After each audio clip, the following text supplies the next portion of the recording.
On a eu une autre mise au point hier, c'était la vinaigrette de Depardieu, ce sont les pains au chocolat de Copé qui rencontraient les représentants du CFCM, le Conseil français du culte musulman.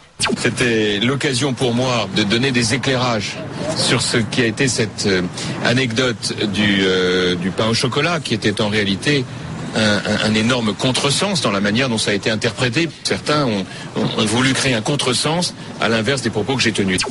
Moi, j'aimerais qu'il me dise c'est quoi l'autre sens de son propos, parce que mais oui, c'est ça, parce que contresens, faut qu'il y ait une autre signification. Son propos était assez clair. Alors, visiblement, il dit j'ai pas exprimé de regret hier devant les musulmans. J'ai simplement dit que c'était un contresens. Mais ouais, c'est vrai. Où est le contresens Bon, moi, je vois pas de contresens. Je vois surtout du coup, le CSF est satisfait puisqu'ils vont retirer la plainte, apparemment. Oui, je pense que ça, c'est une bonne négociation entre les parties. Moi, je ne vois pas en quoi cette déclaration nécessitait une plainte. J'en suis là aujourd'hui. Je me dis, on reproche aux politiques d'utiliser la langue de bois. Quand un politique sort de la langue de bois et essaye d'exprimer quelque chose, d'autant plus que c'était en campagne, on va lui reprocher.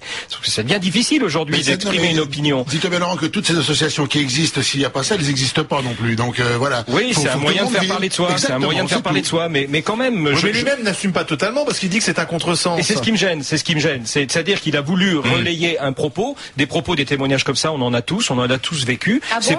Très bien. Oui. Alors vas-y, donne-moi les exemples. Je vais te dire, Marianne, j'étais sûr que tu allais réagir.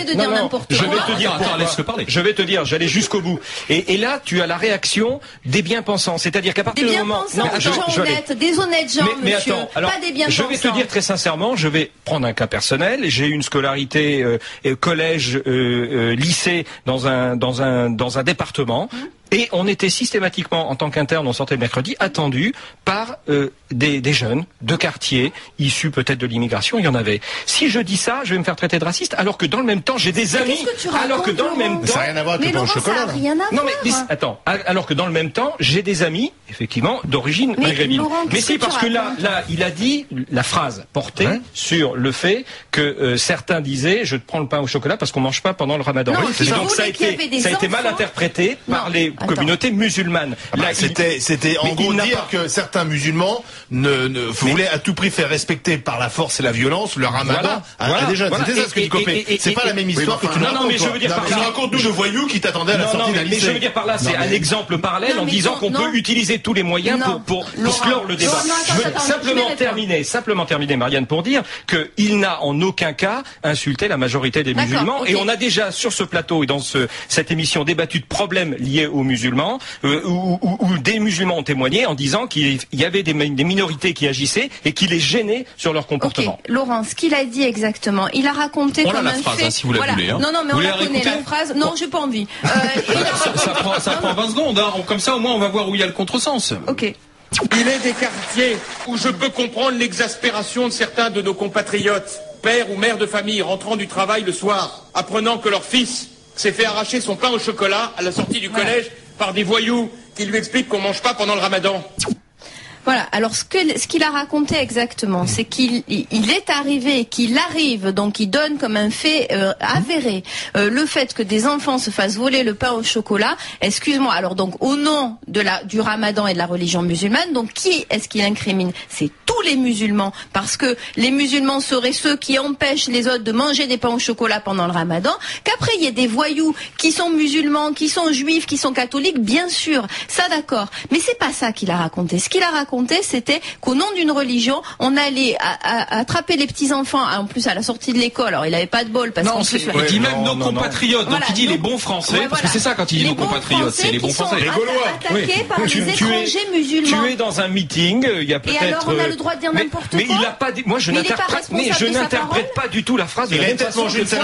Non, je n'interprète pas du tout la phrase de la même façon que toi. Parce que ça t'arrange en fait. Mais non, pas du tout. Tu vois, ce qui me dérange dans cette affaire-là, c'est qu'en fin de compte, tu as à l'image de Marianne, ce sont les gens qui ne sont pas du tout concernés par ce problème directement, parce que je suppose que tu n'es pas musulmane, donc quelque part. Excuse-moi, des musulmans, j'en ai suffisamment autour de moi, et moi j'ai des amis également. Mais j'ai envie de dire que c'est toujours dans ces associations-là, je vois des gens qui montent au créneau, qui sont, mais pas directement concernés, mais qui font un pataquès. Alors que les gens concernés par cette affaire-là, à la limite, tu les entends pratiquement se prononcer. Est-ce qu'on peut pointer du doigt? Pour amener un peu d'eau au moulin, Laurent, quand même, on a quand même eu, effectivement, dans les faits divers de l'actualité, ce mec qui s'est fait tabasser à une terrasse de café parce qu'il prenait un café pendant le Ramadan alors qu'il n'avait pas le droit. En Tunisie. Donc c'est en Tunisie.